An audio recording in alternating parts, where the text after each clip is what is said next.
Hey everyone, and welcome to The Explainer. I am so incredibly pumped you're joining me today because we're going to dive into a genuinely fascinating, completely paradigm-shifting concept in physical health. We're looking at some brand new research out of the Journal of Bodywork and Movement Therapies, and it honestly challenges almost everything we intuitively assume about how to treat musculoskeletal pain. Like, what if I told you that the absolute best way to treat a lower body issue might actually be moving your upper body? Okay, let's kick things off with a statistic that's staggering and, well, probably a little bit personal for a lot of us. Epidemiological studies estimate that between 50 and 80% of all adults are going to experience low back pain at some point in their lifetime. And for many people, that peak incidence hits right in the prime of life. We're talking ages 35 to 55. It's a massive global issue, causing disability, missed work, and just immense healthcare costs. So I want to pause for just a second. I want you to literally notice your posture right now as you're listening to this explainer. Is your head craned forward? Are your shoulders slumped? We're a society that practically lives in prolonged poor posture. But here's the totally unexpected twist we're unpacking today. What if the secret to fixing that nagging constant ache in your lower back is actually found in how you move your neck? Section 1. The Back Pain Epidemic and the Kinetic Chain. To really wrap our heads around why this might be true, we have to look at how the human body is mechanically linked from head to toe. It's called the kinetic chain. Think of your pelvis not just as, a random set of bones, but as this massive central biomechanical anchor in that chain. It literally links your trunk to your lower extremities, acting as the main transfer station for any load passing between your upper and lower body. When this anchor gets misaligned, what researchers call persistent pelvic malalignment, that tension doesn't just hang out in the hips, no way. It ripples across your entire musculoskeletal system, contributing to everything from low back pain and scoliosis to hip and knee osteoarthritis. And because the body is just so highly interdependent like this, treating only the exact spot where it hurts is rarely enough. Single modality treatments like just getting a massage on your lower back or maybe some acupuncture, those definitely offer modest short-term relief for sure. But the root cause of back pain, it's incredibly complex. Actually fixing that biomechanical anchor requires a whole-body, multimodal rehabilitation strategy. Section 2. The Surprising Neck Connection. So, to test out a pretty wild hypothesis, this brilliant team of researchers in Taiwan designed a preliminary study to see if a cervical, meaning neck, intervention could actually influence and fix pelvic alignment. They recruited 30 adults who had been dealing with nonspecific low back pain for at least 6 months. To track the changes, the participants stood barefoot on the specialized horizontal leveling platform just to ensure perfect symmetrical weight-bearing. Then, using a non-invasive digital photographic analysis tool called MW-SNAP 2.0, the researchers carefully measured the exact angular deviation of the participants' pelvises by locating these bilateral pelvic landmarks. You can actually see the red and green alignment lines mapped right onto their backs. The baseline misalignments were very, very real. Section 3. The 3D Exercise Protocol. And to try and fix this pelvic deviation, the participants were given a highly accessible, totally zero-equipment exercise routine. And get this, they were asked to do it just once a day for 4 weeks. This neutral, which is just a fancy scientific word relating to the neck, exercise program consisted of 3 super simple, slow progression movements. Step 1, horizontal motion, just rotating the head left and right. Step 2, sagittal motion, looking up and down. And step 3, a diagonal star pattern, looking upper right to lower left and then upper left to lower right. The absolute crucial point here is that each of these motions was repeated 20 times, with a 1-second hold at the neutral position and at the end ranges, and most importantly, all these movements were strictly kept within a pain-free range of motion, no forcing it.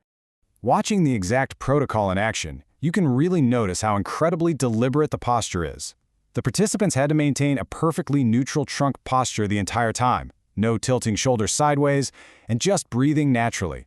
It honestly seems almost too simple to work, doesn't it? Just moving your head around in slow, targeted directions to treat a lower back issue. Section 4. Dramatic posture improvements. Well, the post-intervention data came back, and it revealed massive, statistically significant shifts. Incredibly, these improvements started showing up after just the very first week of the program. Notice how perfectly these two graphs mirror one another. On the left, the pelvic tilt angle just plunges down towards 0, and over on the right, the visual analog scale, or VAS, which measures the participant's perceived pain, takes a nearly identical dive. So as the pelvic deviation sharply decreased week after week, the participants reported pain scores plunged right alongside it. Literally, the alignment of the hip anchor directly correlated with a massive reduction in back pain. And when you look at the raw numbers, the sheer magnitude of this change is just amazing. At baseline, the mean pelvic tilt angle across all 30 participants was 8.32 degrees of misalignment. After 4 weeks of just doing daily neck exercises, that pelvic tilt dropped to a mere 1.04 degrees. That is an astonishing realignment of the body's central anchor, achieved 100% from the top down. Section 5. The Science of the Chain. All right, so you're probably asking the million-dollar question right about now. How? How can moving your head in a literal star pattern possibly realign your hips and alleviate lower back pain? Well, we have to look at the hidden mechanisms at play, and it all comes down to this foundational concept: cervical proprioception. You see, the cervical spine, your neck, isn't just structural. It contains an incredibly high density of mechanoreceptors and muscle spindles. Think of proprioception as your body's innate ability to sense its location, its movements, and its actions.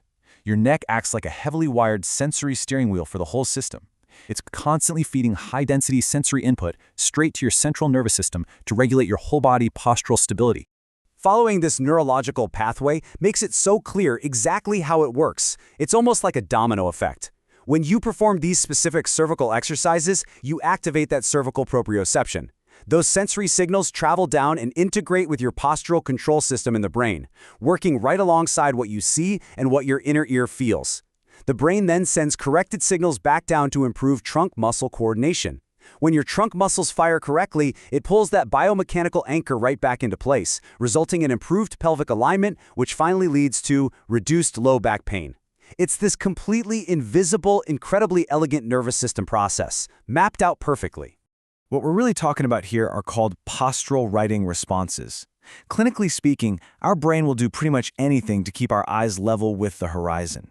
It constantly adjusts our cervical, trunk, and pelvic muscles just to maintain that spatial orientation based on vestibular, visual, and somatosensory inputs.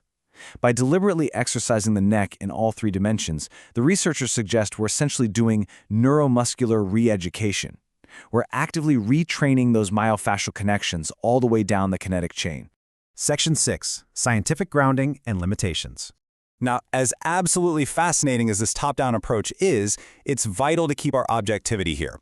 The authors themselves are very clear about the boundaries of their study. This was a preliminary single-group pre-post design, meaning, there was no control group to compare against. The sample size was also relatively small at just 30 people. On top of that, they relied on digital photographic analysis rather than highly precise X-rays, and they didn't use direct physiological measurements like EMG sensors to actually record the trunk muscles firing.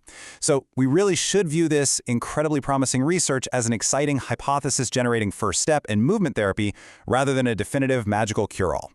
But honestly, the implications here are undeniably powerful. By just integrating simple, zero-cost neck movements into our daily routines, we might just be handing our nervous system the steering wheel it needs to realign our entire body. So, as you go back to your day, I'm going to leave you with this. Knowing that your pelvis and your neck are connected in this intricate neurological dance, how will you change the way you support your spine today?